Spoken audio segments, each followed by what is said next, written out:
दोस्तों नमस्कार। जैसा कि आज हम बात करते हैं बुनियादी साक्षरता और संख्या ज्ञान मिशन एफएलएन के बारे में। तो उसमें डायरी बनाने को कहा गया था। हम सप्ताह के अनुसार जो है वो डायरी का निर्माण करेंगे, जिसमें पहले हम घटकों को ले लेंगे। फिर कक्षा 2 के लिए अभी हम फ़िलहाल मैंने ये डायरी बनाई है, तो जिसमें हम जैसे बच्चों को बेसिक उनके फाउंडेशनल कोर्स जो है ये उससे जोड़ना है, तो हम टीएलएम में जैसे संपर्क किट का उपयोग कर सकते हैं। इसके साथ साथ हिंदी में हमको मौखिक भाषा का विकास करना है, तो जैसे कि एक हम यूनिटी लेते परिवार, तो उसमें क्या क्या है, उसकी दादी है और कौन कौन है इनके बारे में। अब जैसे कि हमने एक ये संख्या ज्ञान में से उनका मापन ले लिया, तो उसमें हम अंकित रिया और एक बच्चे के बारे में बात करके कौन लंबा है कौन छोटा है ये दे सकते हैं। और इसके अलावा जैसे दिवाकर की माँ और दादी जो है वो चित्र बच्चे कहानी का चित्र देख करके उसके बारे में कहानी बनाना सीख सकते हैं। इसके साथ ही गणितीय अवधारणाओं के लिए जैसे हम पूर्व पश्चिम का ज्ञान कराने के लिए हम अध्याय 6 में त्योहार का पाठ ले लेते हैं, उसमें हम इन्हें दिशाओं का ज्ञान करा सकते हैं। चतुर्थ इकाई में जो है मौखिक भाषा के विकास के लिए हम उनके पढ़ने लिखने के कौशल को समझ उनके मनपसंद रंगों के बारे में प्रश्न पूछ सकते हैं। और फिर पूछेंगे कि जैसे तोसिया का सपना ले सकते हैं, उसमें हम उसके सपने में कौन सा रंग गायब हो गया था और अब कि आपको कौन सा रंग पसंद है। और गणित में हम स्थानीय समझ के लिए उनको दिखा सकते हैं कि वर्ग आयत और ये डिज़ाइन बनाकर उनमें उनसे चित्र बनने को कह सकते हैं। पढ़ने के कौशल का विकास, जैसे दुनिया रंग बिरंगी है उसको हम पढ़ के I do we do you do का प्रयोग करके फिर रंग पर कविता बनाने को कह सकते हैं। इंद्रधनुष में कितने रंग होते हैं ये हम बच्चों को बता सकते हैं और उनको बनाने को कह सकते हैं। इसी प्रकार अगर हम मैथ्स को ले तो उसमें जो है आकृतियों के बारे में बोतल का ढक्कन, रबर, पेंसिल और ये इससे हम डिज़ाइन बना के उनको आकार की समझ करा सकते हैं।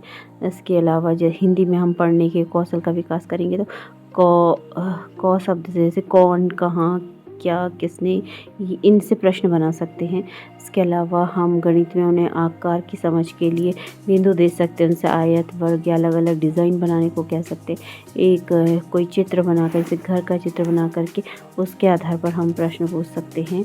और इसी प्रकार हम मौखिक भाषा के विकास के लिए बैगनी जो कहानी ले लेते हैं, तो उसमें लेखन कौशल का विकास वो किस किस के पास गया जो और अगर आप घर में रहते तो आपके साथ कौन सी घटना हो सकती है ये हम करा सकते हैं। आप गणितीय विकास के लिए जैसे लंबाई को नापना है तो हम पेंसिल से नाप सकते हैं। एक बालिश कितना होता है बच्चों को बता सकते हैं।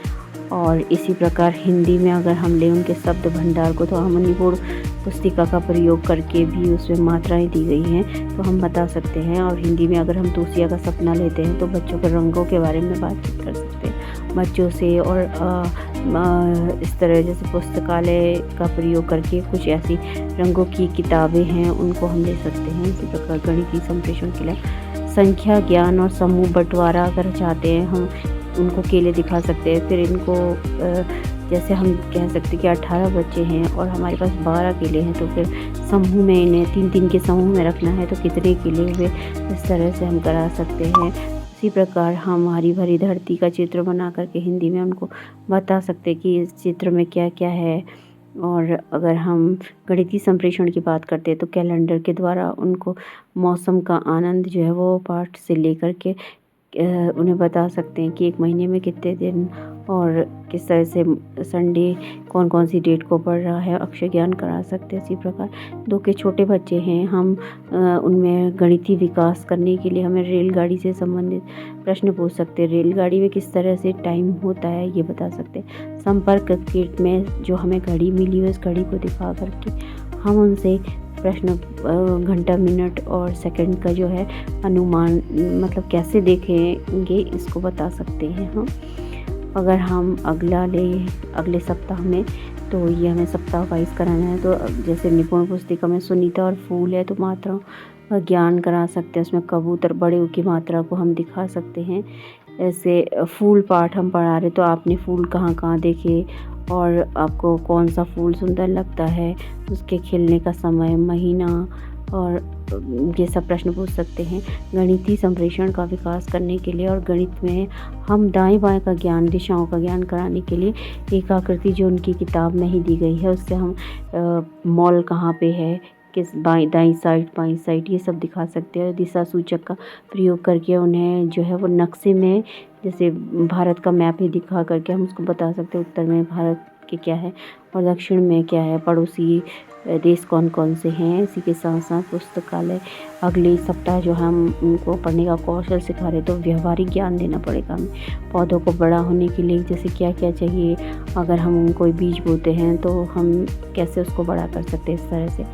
अगले सप्ताह हम गणित में, जैसे अगर हम उनको पैसे का लेना देना सिखा रहे, तो आप मेले में गए हो, 500 रुपये का नोट, आप कितने 500 के नोट मिल करके 1000 बनेंगे, इस तरह से हम दिखा सकते हैं। और ये दिखा सकते हैं कि 500 के नोट में कितनी बार 500 आया और कितनी बार 500 लिखा रहता है। अगर आप मेले में जाते हैं 200, 100 और 100 के नोट ले जाते, तो कुल मिला के कितने हुए और आपने इतने खर्च किए तो कितने बचे। अब अगले 13वें सप्ताह में हम उनको पाठ्य पुस्तिका सारंगी से, जैसे कोई पाठ पढ़ रहे हैं, किसान पाठ, हम उनका मौखिक वाचन I do, we do, you do के अनुसार कर सकते हैं। फिर इसी तरह पुस्तकालय में जो हमें विभिन्न किताबें दी गई हैं, उनमें से एक किताब लेकर के उनको पौधों की किसान क्या क्या उगाता है, इस बारे में जानकारी दे सकते हैं।